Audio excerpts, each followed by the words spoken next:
Friends, welcome back to learning path. Auditing सीखने के इस सफ़र में आज हम जानेंगे ऑडिटिंग का second step, audit execution. Audit execution को मैंने दो वीडियो में डिवाइड किया है ताकि आप इसे आसानी से समझ सकें। इस वीडियो में हम ऑडिट एग्जीक्यूशन के कुछ बेसिक कंसेप्ट सीखेंगे और सैम्पलिंग का जो कंसेप्ट है वो हम अगले वीडियो में सीखेंगे। इस वीडियो में हम ऑडिट एग्जीक्यूशन के स्टेप्स के बारे में जानेंगे कि क्या क्या स्टेप्स फॉलो किए जाते हैं। फिर हम जानेंगे कि कौन कौन सी टेक्निक्स है जिनके थ्रू ऑडिट एग्जीक्यूशन के दौरान ऑडिटर जो है एविडेंस कलेक्ट करता है। फिर हम जानेंगे कि गुड एविडेंस के क्या कैरेक्टरिस्टिक्स होते हैं। हम मटेरियलिटी के बारे में समझेंगे, इस कंसेप्ट को अच्छे से जानेंगे और ऑडिट डॉक्यूमेंट के कंसेप्ट को हम समझेंगे। तो सबसे पहले हम ये समझ लें कि ऑडिट एग्जीक्यूशन ही वो स्टेज है जहां ऑडिटर एक्चुअली अपना ऑडिट कंडक्ट करता है। इस स्टेज में 3 स्टेप्स इन्वॉल्व है। पहला, taking samples for substantive auditing, यानी कि जो फाइनल ऑडिटिंग करना है ऑडिटर को, जिसमें हर एक टाइप के ट्रांजैक्शन के खूब सारे सैंपल्स वो सिलेक्ट करके ऑडिट करता है, जिसे हम सब्सटेंटिव ऑडिटिंग कहते हैं या सब्सटेंटिव टेस्टिंग कहते हैं। उसके लिए सैंपल सिलेक्ट करने का ये स्टेज है। दूसरा, यूजिंग ऑडिट टेक्निक्स और प्रोसीजर्स ऑन द सैंपल, यानी कि जो सैंपल सिलेक्ट किए गए हैं उसके ऊपर ऑडिट टेक्निक्स या ऑडिट प्रोसीजर्स अप्लाई करें। और तीसरा स्टेप है कलेक्टिंग एविडेंस, यानी कि एविडेंस कलेक्ट करें कि जिस सैंपल्स को उन्होंने सिलेक्ट किया है, ऑडिटर ने सिलेक्ट किया है, उसमें किन किन ट्रांजैक्शन में उसे गलतियां मिली। Audit evidence is the documents and information based on which auditor forms his opinion about subject matter of audit. तो ऑडिट एविडेंस क्या होता है? वो ये डॉक्यूमेंट या वो जानकारी होती है जिसके बेस पे ऑडिटर जो है अपना ओपिनियन बनाता है on subject matter of audit. यानी कि अगर financial statement subject matter of audit है तो क्या फाइनेंशियल स्टेटमेंट सही तरीके से बने या नहीं बने। एक छोटा सा अगर हम एग्जांपल ले लें तो अगर ऑडिटर परचेज बिल को ऑडिट कर रहा है और वो देखता है कि एक पर्टिकुलर परचेज बिल है जिसकी टोटल अमाउंट जो है 50,000 है। अब उसी परचेज बिल का जब वो पेमेंट वेरीफाई करने की कोशिश करता है तो अगर उसे ये दिखता है कि इस 50,000 के परचेज बिल के सामने 55,000 का पेमेंट हुआ है, तो जो पेमेंट का वाउचर है जो ये दिखाता है कि 55,000 का पेमेंट हुआ है, उसके अंदर परचेज बिल का नंबर लिखा होता है, और जो परचेज बिल है जिसमें ये लिखा हुआ है कि 50,000 का परचेज हुआ, ये दोनों जो है ऑडिट एविडेंस है जिसके बेस पे ऑडिटर ये बताएगा कि इस परचेज बिल के सामने ओवर पेमेंट हुआ है। Audit evidence can be documentary, oral और विजुअल, यानी कि किसी डॉक्यूमेंट को यूज करके भी एविडेंस बताया जा सकता है। ओरल एविडेंस यानी कि इंक्वायरी करके जो मैनेजमेंट है उससे प्रोसीजर्स और सिस्टम की जानकारी जो ओरली ली जाती है उसे भी एविडेंस की तरह यूज किया जा सकता है। या विजुअल भी हो सकता है, यानी कि ऑडिटर खुद देखकर एविडेंस कलेक्ट करे। It may be collected from within the organisation, यानी कि ऑर्गेनाइजेशन के अंदर से ही वो एविडेंस लिया जाए, या फ्रॉम आउटसाइड ऑर्गेनाइजेशन, यानी कि किसी थर्ड पार्टी से एविडेंस कलेक्ट किया जाए। अब हम ये जानेंगे कि एविडेंस किन किन तरह से कलेक्ट किया जा सकता है, यानी कि ऑडिटर कौन कौन सी टेक्निक यूज करता है ऑडिट एग्जीक्यूशन के दौरान एविडेंस कलेक्ट करने के लिए। तो मेनली 5 तरह की टेक्निक यूज की जाती है: inspection, observation by auditor, external confirmation, replies of employees and management and analytical procedure. अब इन पांचों टेक्निक से किस तरह का एविडेंस कलेक्ट किया जाता है ये हम जानेंगे। जैसे फर्स्ट हुआ इंस्पेक्शन। इंस्पेक्शन मतलब होता है कि ऑडिटर जो है रिकॉर्ड्स को देखकर इंस्पेक्ट करके एविडेंस कलेक्ट करे। इस टेक्निक में जो एविडेंस कलेक्ट किए जाते हैं वो अकाउंटिंग रिकॉर्ड्स होते हैं जनरली, या कई सारी रिपोर्ट्स हो सकती है, जैसे कि कोई बिल है परचेज का हुआ या एक्सपेंडिचर का हुआ, चालान से यानी कि बैंक में पैसा जमा किया, चेक से किसी को पेमेंट किया, बैंक का स्टेटमेंट, ऐसे कई सारे डॉक्यूमेंट हो सकते हैं जिनको इंस्पेक्ट करके ऑडिटर जो है एविडेंस कलेक्ट करता है। दूसरी टेक्निक है ऑब्जर्वेशन बाय ऑडिटर, यानी कि ऑडिटर खुद ऑब्जर्व करके देखकर वो एविडेंस कलेक्ट करता है, और वो यूज होता है वेरिफिकेशन ऑफ फिक्स्ड एसेट्स और कैश। यानी कि अगर बैलेंस शीट में ये बताया गया है कि एंटिटी के पास 31 मार्च को 25,000 रुपए कैश बैलेंस था, तो 31 मार्च को at the end of the day auditor खुद कैशियर के पास जाकर वहां चेक करता है कि उसके पास कितनी कैश थी, जिससे वो पता लगे कि वो कैश जो एक्चुअली कैशियर के पास थी और जो कैश फाइनेंशियल स्टेटमेंट में दिखाई गई है दोनों मैच करती है कि नहीं। उसी तरह अगर फाइनेंशियल स्टेटमेंट में ये लिखा गया है कि कंपनी के पास या एंटिटी के पास अमुक क्वांटिटी में लैंड या बिल्डिंग है, तो ऑडिटर खुद उस एड्रेस पे जाकर चेक कर सकता है कि वो लैंड या बिल्डिंग वाकई में है या नहीं है। तो ये तरीका हुआ observation by auditor to collect the evidence. तीसरा तरीका है एक्सटर्नल कंफर्मेशन। इसमें ऑडिटर जो है थर्ड पार्टी जैसे कि बैंक, डेटर्स, क्रेडिटर्स, इनके साथ कम्युनिकेशन करके कंफर्मेशन लेता है। फॉर एग्जाम्पल, अगर बैलेंस शीट में ये बताया गया है कि बैंक बैलेंस ऑन 31 मार्च 1,00,000 रुपए था, तो ऑडिटर बैंक को कांटेक्ट करता है जब भी वो ऑडिट कर रहा है कुछ महीनों बाद, और उस एंटिटी का बैंक के स्टेटमेंट की कॉपी बैंक से मांगकर लेता है, और बैंक के स्टेटमेंट को बैलेंस शीट के अमाउंट के साथ कंपेयर कर सकता है। सेम वे, अगर बैलेंस शीट में बताया गया है कि कंपनी के जो क्रेडिटर्स और डेटर्स हैं उनकी एक्स अमाउंट है, तो ऑडिटर जो है उन क्रेडिटर या डेटर को कांटेक्ट करके पूछ सकता है कि आप कंफर्म करें कि क्या आप कंपनी के इस अमाउंट के डेटर या क्रेडिटर हैं या नहीं है, आपके हिसाब से कंपनी से कितना रुपया लेना या देना बनता है। तो इस तरह ऑडिटर एक्सटर्नल कंफर्मेशन के थ्रू एविडेंस कलेक्ट करता है कि फाइनेंशियल स्टेटमेंट में जो फिगर्स हैं वो सही है या नहीं। जो फोर्थ टेक्निक है वो है replies of the employees and management, यानी कि कुछ बेसिक जानकारी इकट्ठी करने के लिए ऑडिटर जो है एम्प्लॉइज या मैनेजमेंट के कुछ लोगों के साथ बात करके उनसे वो जानकारी ले सकता है। वो जानकारी क्वेरी या इंटरव्यू के रूप में भी हो सकती है। यहाँ ये समझना बहुत जरूरी है कि अगर कोई ओरल एविडेंस ऑडिटर ने कलेक्ट किया है, ओरली बात करके ये जानकारी कोई जानकारी कलेक्ट की है, तो ऑडिटर के लिए ये जरूरी हो जाता है कि वो जानकारी वो राइटिंग में मैनेजमेंट को लिखकर कंफर्म करे कि ये सही है या नहीं है, क्योंकि ओरल एविडेंस को एक्सेप्ट करना मुश्किल होता है, रिटन एविडेंस इजीली एक्सेप्ट हो जाता है।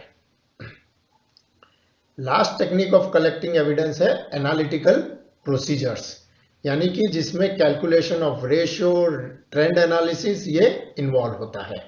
फ्रेंड्स, आपको याद होगा जो हमारा पहला वीडियो था फंडामेंटल्स ऑफ ऑडिटिंग, उसमें ऑडिटिंग को समझने के लिए हमने एग्जाम्पल लिया था कि कैसे सिक्योरिटी ऑफ हाउस का ऑडिट किया जाए।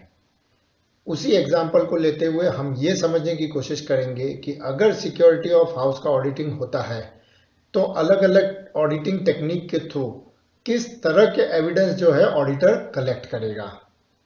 जैसे इंस्पेक्शन, इस पर्टिकुलर एग्जाम्पल में ऑडिटर जो है परचेज बिल को चेक करेगा, परचेज बिल ऑफ लॉक, ये चेक करने के लिए कि क्या लॉक उसी क्वालिटी का लिया गया है जो रूल के तहत निर्धारित था। उसके अलावा ऑडिटर जो है सिक्योरिटी गार्ड का अटेंडेंस रजिस्टर भी चेक करेगा, ये जानने के लिए कि क्या सिक्योरिटी का अरेंजमेंट अच्छी तरह से चल रहा था जैसा कि नियम के हिसाब से होना चाहिए। तो इस तरह से अलग अलग डॉक्यूमेंट को ऑडिटर इंस्पेक्ट कर सकता है। सेकेंड टेक्निक जो है ऑडिट एविडेंस कलेक्ट करने की, वो है ऑब्जर्वेशन। यानी कि इस एग्जाम्पल में ऑडिटर जो है खुद अपनी प्रेजेंस से ये चेक करेगा कि जो कीज है घर की वो एक से दूसरे व्यक्ति को अगर दी जा रही है तो वो उसी तरीके से क्या दी जा रही है जैसा रूल्स में निर्धारित है। दूसरा, वो खुद जो मेन डोर है घर का उसकी स्ट्रेंथ को चेक कर सकता है ये जानने के लिए कि क्या मेन डोर जो है नियम के हिसाब से उसकी स्ट्रेंथ है या नहीं है। तीसरी टेक्निक है रिप्लाईज फ्रॉम मैनेजमेंट। इस एग्जाम्पल में ऑडिटर जो है ये चेक करने की कोशिश करेगी क्या कभी बच्चों को कीज दी गई थी, यानी कि जिससे ये पता लगे कि सिक्योरिटी घर की जो है वो कॉम्प्रोमाइज हुई थी या नहीं थी, या कभी घर की जो मेन डोर की चाबी है या अलमीरा की चाबी है उसकी डुप्लीकेट चाबी बनाई गई थी या नहीं बनाई गई थी। इससे घर की सिक्योरिटी के बारे में अंदाजा लगता है।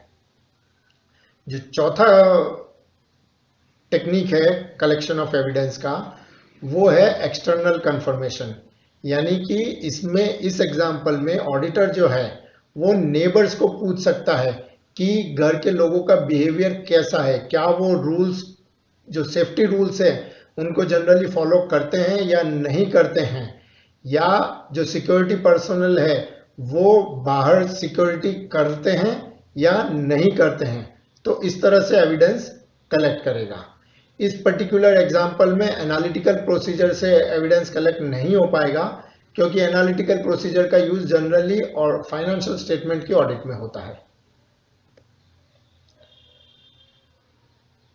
जो टेक्निक्स है फॉर कलेक्शन ऑफ एविडेंस उनके बारे में कुछ इंपॉर्टेंट पॉइंट मैं बताना चाहूंगा कि auditor will not necessarily employ all these verification techniques while auditing different functions of the entity. He collects only those evidences which are needed.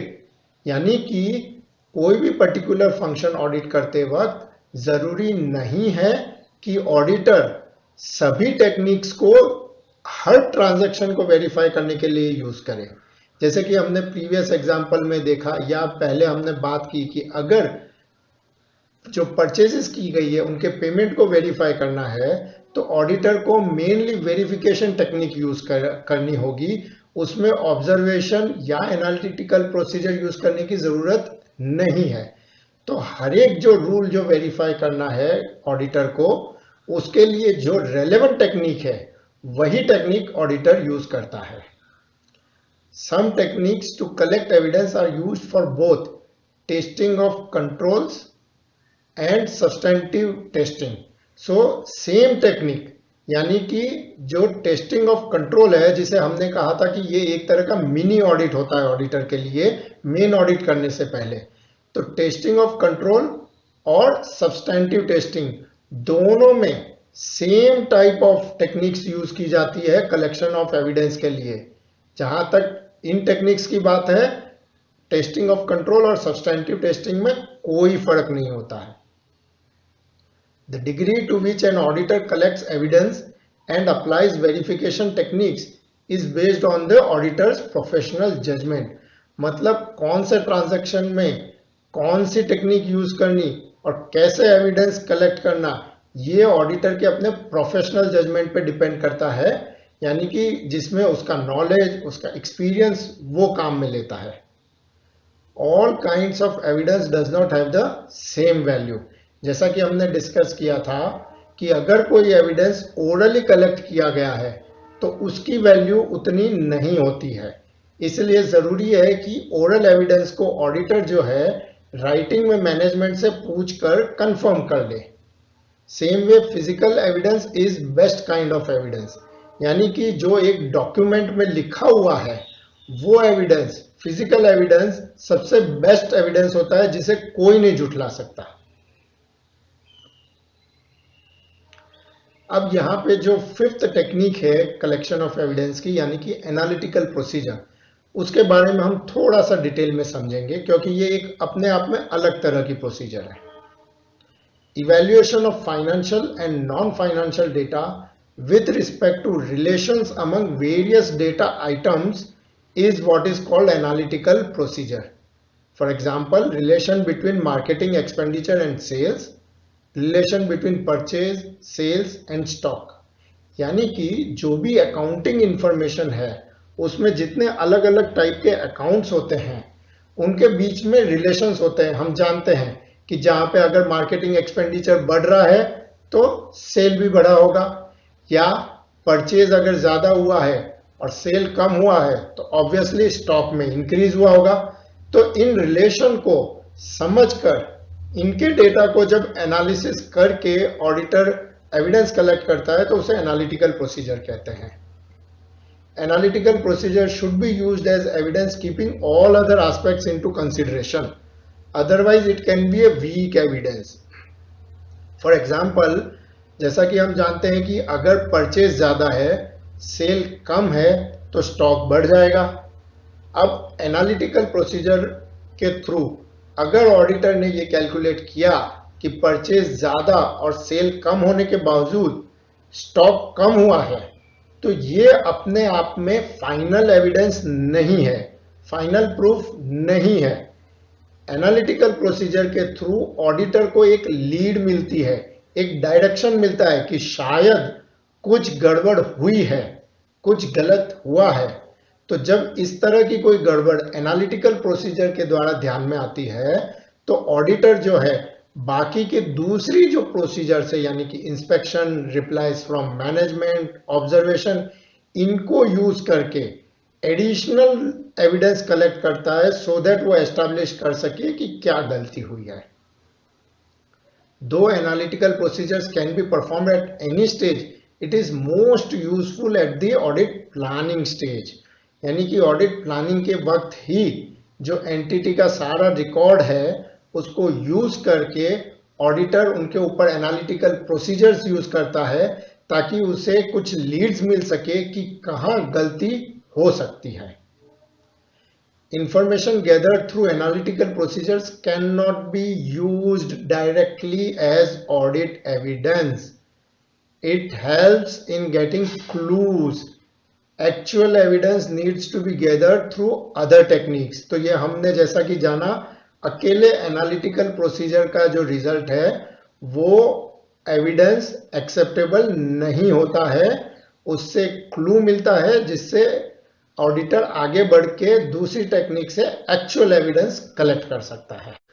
अब हम जानेंगे कि एनालिटिकल प्रोसीजर करने के क्या क्या टूल्स या टेक्निक एक ऑडिटर के पास अवेलेबल होते हैं, यानी किन किन तरीकों से एनालिटिकल प्रोसीजर किया जा सकता है. जो पहला तरीका है ट्रेंड एनालिसिस, यानी कि इसमें ऑडिटर जो है वो कंपेयर करता है डिफरेंट पीरियड के साथ कि अगर सेल जो है किसी एंटिटी का पिछले साल 100 करोड़ था, इस साल 120 करोड़ है, उस और 100 करोड़ से पहले 90 करोड़ था, तो सेल इंक्रीज हो रहा है. तो अगर किसी एक साल में अचानक सेल डिक्रीज होता है तो इस ट्रेंड एनालिसिस से ऑडिटर को पता चलता है कि कुछ गड़बड़ हुई है. अगर सेल अचानक से गिरा है तो इससे उसे क्लू मिलता है कि शायद कंपनी का सेल सही नहीं बताया गया है या हो सकता है एक्चुअली में सेल गिरा है, जो वो बाद में दूसरी टेक्निक के थ्रू पता करता है. सेकंड है रेशियो एनालिसिस. रेशियो एनालिसिस आप सीख चुके हैं क्लास 12 में कि अलग अलग रेशियोज जो है वो कैलकुलेट किए जाते हैं करंट पीरियड, प्रायर पीरियड के लिए, क्योंकि डिफरेंट अकाउंटिंग इंफॉर्मेशन के बीच में जो इनहेरेंट रिलेशन है उससे रेशियो कैलकुलेट करके ये पता लगाया जाता है कि क्या हो रहा है. तो अगर रेशियो एनालिसिस के थ्रू ऑडिटर को कुछ अजीब फिगर्स मिलते हैं तो उसे ये क्लू मिलता है कि कहीं कोई फिगर गलत हो सकता है, तो उस फिगर को फर्दर वेरीफाई करके ऑडिटर जो है एविडेंस कलेक्ट कर सकता है. तीसरा है reasonableness test, comparing various figures based on known relation between them. मतलब कि अलग अलग जो फिगर्स हैं फाइनेंशियल स्टेटमेंट के, उनके बीच के रिलेशन को समझ के क्या वो फिगर्स रीजनेबल है उस तरह का टेस्ट वो करता है, और अगर अनरीजनेबल आंसर मिलता है तो उसे फर्दर एग्जामिन करेगा ऑडिटर। फोर्थ, स्ट्रक्चरल मॉडलिंग, यानी कि इसमें स्टेटिस्टिकल मॉडल यूज करता है टू प्रिडिक्ट अकाउंट बैलेंसेस, कि अगर पिछले 5 सालों में एंटिटी के अकाउंट बैलेंसेस एक्स अमाउंट थी, तो स्टेटिस्टिकल मॉडल के हिसाब से इस साल कितना अकाउंट बैलेंस होना चाहिए, और उसे कंपेयर किया जाता है एक्चुअल अकाउंट बैलेंस से। और अगर वेरिएशन बहुत ज्यादा है तो ऑडिटर फर्दर डिटेल एग्जामिनेशन करके दूसरी प्रोसीजर्स यूज करके एविडेंस कलेक्ट करता है। अब हम समझते हैं कि जो एविडेंस ऑडिटर कलेक्ट करता है वो एक्सेप्टेबल होगा या नहीं होगा। अगर एक एविडेंस जो है वो एक्सेप्टेबल हो तो उसके लिए उसे कुछ कैरेक्टरिस्टिक्स पजेस करने होते हैं, यानी कि good evidence must have certain characteristics. जो ऑडिटिंग एंड एश्योरेंस स्टैंडर्ड 1 है उसके हिसाब से auditor should obtain sufficient appropriate evidence through performance of compliance and substantive procedures to enable him to draw reasonable conclusions and form his opinion। और आगे लिखा है appropriate evidence implies that it should be competent and relevant। तो इसका मतलब हुआ कि a good evidence should have following 3 characteristics: sufficient, competent and relevant। और competent और relevant मिला के appropriate evidence बनता है। तो हम इन तीनों क्वालिटी को समझेंगे। सफिशिएंट एविडेंस क्या होता है? जैसा कि इंग्लिश हम समझते हैं, सफिशिएंट का मतलब होता है enough. The evidence collected should represent the population for which the observation is being made। यानी कि जो एविडेंस कलेक्ट किया गया है किसी भी आइटम के बारे में वो इतना होना चाहिए कि जिससे वो पूरी जो फिगर है उसके बारे में कमेंट किया जा सके। Sufficiency is a measure of quantity of evidence. जैसे कि misstatement of 500 in purchase of rupees 2 crore is not sufficient to conclude that the figure of purchases is misstated। कि अगर 2 करोड़ के परचेज को ऑडिटर एग्जामिन कर रहा है और उसमें किसी एक परचेज बिल में 500 रुपए की मिस्टेक मिलती है तो उसके बेस पर ऑडिटर ये कंक्लूड नहीं कर सकता कि 2 करोड़ की फिगर जो है गलत लिखी गई है, क्योंकि 2 करोड़ के सामने 500 रुपए की गलती sufficient नहीं है। The characteristic of the item being commented upon is also important। यानी कि जो sufficiency का मेजर है वो इस बात पे भी डिपेंड करता है कि किस आइटम के ऊपर कमेंट किया जा रहा है। जैसे कि non availability of invoice is not sufficient to say that there was no purchase of goods. यानी कि अगर परचेज बिल खो गया है या नहीं मिल रहा है तो इसका मतलब ये नहीं है कि परचेज हुआ ही नहीं है, वो सफिशिएंट एविडेंस नहीं है। But non availability of sale deed can be sufficient evidence to say that the immovable property was not purchase. Purchase में जो है इनवॉइस जो है वो एक अच्छा एविडेंस होता है, लेकिन सिर्फ वही एविडेंस नहीं होता है। इसीलिए परचेज को एस्टैब्लिश करने के लिए और भी डॉक्यूमेंट के जरिए उसे एस्टैब्लिश किया जा सकता है। लेकिन प्रॉपर्टी, इमूवेबल प्रॉपर्टी अगर खरीदी गई है तो उसे एस्टैब्लिश करने का सबसे इंपॉर्टेंट और एक ही मेन तरीका है, वो है सेल डीड। तो अगर वो नहीं है तो ये सफिशिएंट एविडेंस है कि शायद इमूवेबल प्रॉपर्टी खरीदी ही नहीं गई। As the function or account balance under audit becomes more material, more risky, the auditor needs more evidence। यानी कि जिस अकाउंट को ऑडिटर एग्जामिन कर रहा है वो जितना मटेरियल है, यानी कि जितना इंपॉर्टेंट है और जितना रिस्की है, यानी कि उसमें गलती होने के चांस कितने ज्यादा है, तो उस हिसाब से ऑडिटर को एविडेंस की जरूरत पड़ती है, यानी कि ज्यादा मटेरियल, ज्यादा रिस्की आइटम अगर है तो ज्यादा एविडेंस की जरूरत पड़ेगी।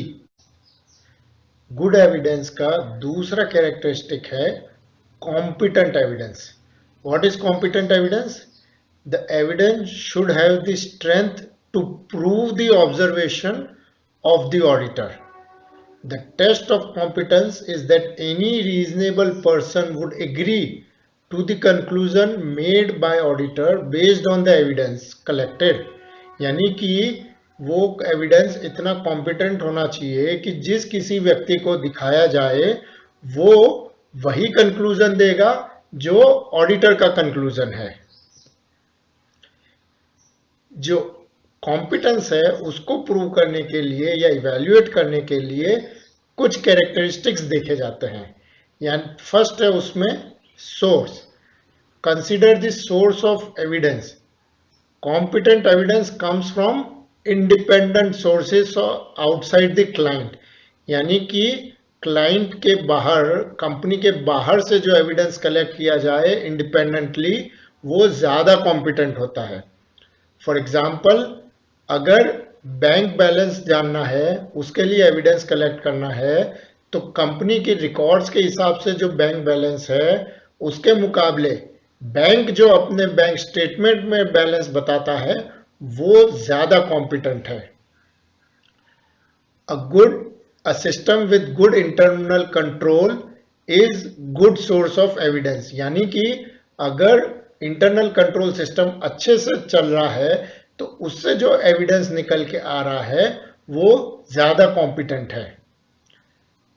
Evidence obtained through a auditors direct personal knowledge, यानी कि ऑडिटर की जानकारी में जो एविडेंस ऑलरेडी है वो ज्यादा कॉम्पिटेंट है। For example, certificate of deposit issued by bank is more competent evidence than the ledger maintained in accounts by the entity. तो यहाँ पर जो source of evidence है वो evidence की competence चेक करने के लिए बहुत important होता है। जो second characteristic है वो है objectivity. Competent evidence is objective rather than subjective. For example, observation of physical asset verifies existence, यानी कि अगर ऑडिटर ने खुद जाकर एसेट को फिजिकली वेरीफाई किया है तो वो ऑब्जेक्टिव एविडेंस है। सब्जेक्टिव एविडेंस क्या होता है?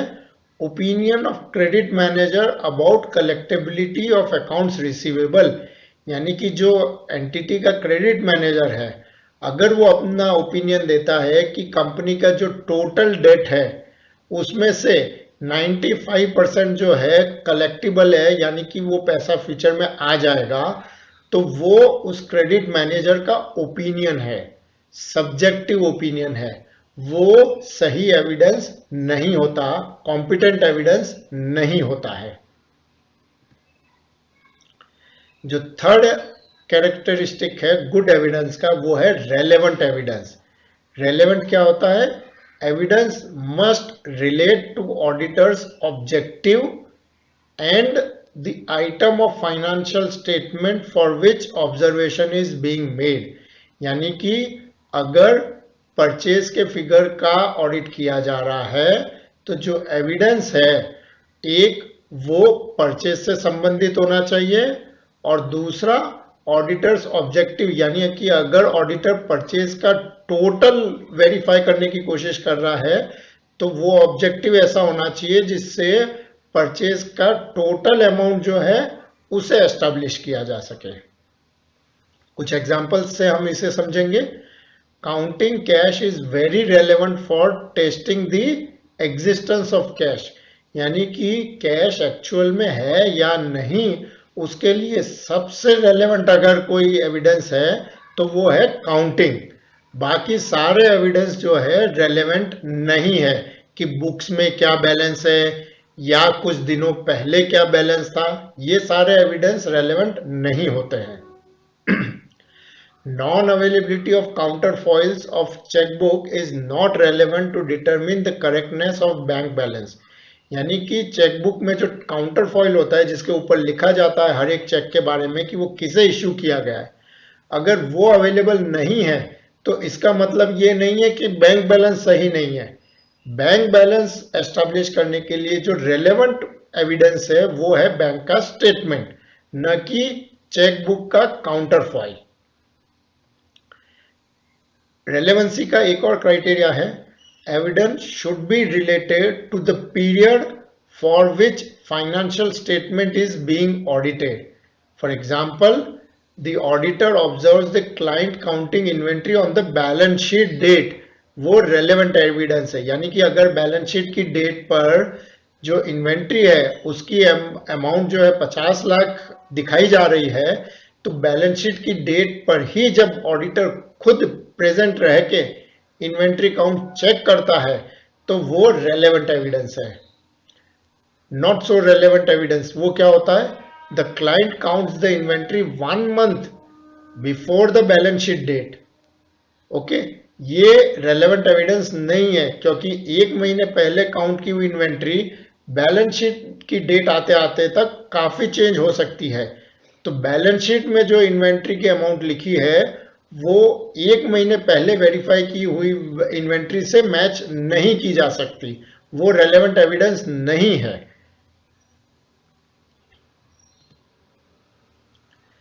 अब हम आते हैं एक अलग ही कंसेप्ट पर जो है मटेरियलिटी। मटेरियलिटी का सिंपल मीनिंग होता है इंपॉर्टेंस, कि कोई भी आइटम कितनी इंपॉर्टेंट है। This is an important concept in auditing and evaluation of evidence. जो मटेरियलिटी का कंसेप्ट है, मटेरियलिटी मीन्स सिग्निफिकेंस, इंपॉर्टेंस। आपको याद होगा कंसेप्ट ऑफ अकाउंटिंग जो आपने पढ़े होंगे 11th में, उसमें एक कंसेप्ट था मटेरियलिटी कंसेप्ट। यानी कि अकाउंटिंग ट्रांजैक्शन रिकॉर्ड करते वक्त ये ध्यान में रखना होता है कि वो ट्रांजैक्शन कितना मटेरियल है और उसी हिसाब से नेचर ऑफ रिकॉर्डिंग किया जाता है। ऑडिट में materiality implies significance of any deviation or misstatement notice during audit. यहाँ एक आप बात ध्यान रखिएगा, जगह जगह ऑडिटिंग में आपको ये दो वर्ड साथ में देखने को मिलते हैं, डेविएशन और मिस स्टेटमेंट। जब हम डेविएशन की बात करते हैं तो डेविएशन जो है वर्ड रिलेटेड है टेस्ट ऑफ कंट्रोल से, मिस स्टेटमेंट वर्ड जो है वो रिलेटेड है सब्सटेंटिव टेस्टिंग से। हमारे एक वीडियो में ये जो डिफरेंसेस है इन वर्ड्स जो कि टेस्ट ऑफ कंप्लायंस में यूज किए जाते हैं और सब्सटेंटिव टेस्टिंग में किए जाते हैं, वो सब एक्सप्लेन किए गए हैं आपकी अंडरस्टैंडिंग के लिए। तो ऑडिटर जो है मटेरियलिटी को यूज करता है to decide whether to include the deviation और मिसस्टेटमेंट इन ऑडिट रिपोर्ट। यानी कि अगर ऑडिटर को कोई डेविएशन या मिस स्टेटमेंट मिला है तो मटेरियलिटी लेवल के बेस पे ही वो डिसाइड करता है कि उस मिस स्टेटमेंट या डेविएशन को ऑडिट रिपोर्ट में इंक्लूड करना है या नहीं करना है। यहाँ पे मटेरियलिटी दो तरह से होती है, एक मटेरियलिटी एज अ होल, यानी कि in audit of sale of 10 crore misstatement up to 10,000 may not be material. यानी कि एज अ होल जो फिगर एग्जामिन किया जा रहा है उसका मटेरियलिटी लेवल डिसाइड करना कि 10 करोड़ की सेल जब एग्जामिन की जा रही है तो कितने अमाउंट तक का मिस स्टेटमेंट है जिसको मटेरियल गिना जाएगा। और दूसरा होता है materiality for nature of transaction. जैसे अगर 10 करोड़ का सेल एग्जामिन किया जा रहा है लेकिन उसमें फ्रॉड की बात की जा रही है तो even amount of 1000 is also material. तो ये दोनों चीजों को ध्यान में रख के मटेरियलिटी का लेवल डिसाइड किया जाता है। Materiality level can be fixed statistically also. Statistical methods available होती हैं जिसके through auditor materiality level decide कर सकता है, इंडिविजुअल ट्रांजैक्शन के लिए भी और एज अ होल के लिए भी। हालांकि ये जो स्टेटिस्टिकल प्रोसीजर है मटेरियलिटी लेवल फिक्स करने का हमारे सिलेबस में नहीं है, इसलिए हम इसके ज्यादा डिटेल में नहीं जाएंगे। अब हम जानेंगे ऑडिट डॉक्यूमेंटेशन क्या होता है। During audit auditor maintains file containing various documents, यानी कि ऑडिट प्लानिंग, ऑडिट एग्जीक्यूशन, इन सब के दौरान जो है ऑडिटर बहुत सारे डॉक्यूमेंट इकट्ठे करता है और उन सबको मेंटेन एक फाइल में या मल्टीपल फाइल में किया जाता है। उसमें अलग अलग डॉक्यूमेंट हो सकते हैं, जैसे कि एंटिटी के बिजनेस और उसके बारे में जानकारी जो नोइंग द एंटिटी स्टेज के दौरान कलेक्ट की गई है, ऑडिट प्लान, ऑडिट प्रोग्राम जो प्लानिंग प्रोसीजर का पार्ट होता है, sampling of transaction, results of testing of control, evidence is collected during the audit, इन सब को फाइल के थ्रू मेंटेन किया जाता है। और इन सभी डॉक्यूमेंट को जो टुगेदर है एक नाम दिया जाता है वर्किंग पेपर्स। वर्किंग पेपर्स क्या होता है? ऑडिट के दौरान ऑडिटर जो अलग अलग डॉक्यूमेंट कलेक्ट करता है, चाहे वो एविडेंस हो या ऑडिट के ऑडिट एंटिटी के बारे में इकट्ठी की गई जानकारी हो या और दूसरी तरह की जानकारी हो, उन सब का एक कलेक्टिव नाम यूज किया जाता है वर्किंग पेपर। और इन सब को जो फाइल में मेंटेन किया जाता है उसे कहते हैं ऑडिट फाइल। तो ये कुछ कंसेप्ट है जो आपके लिए जानने इंपॉर्टेंट है।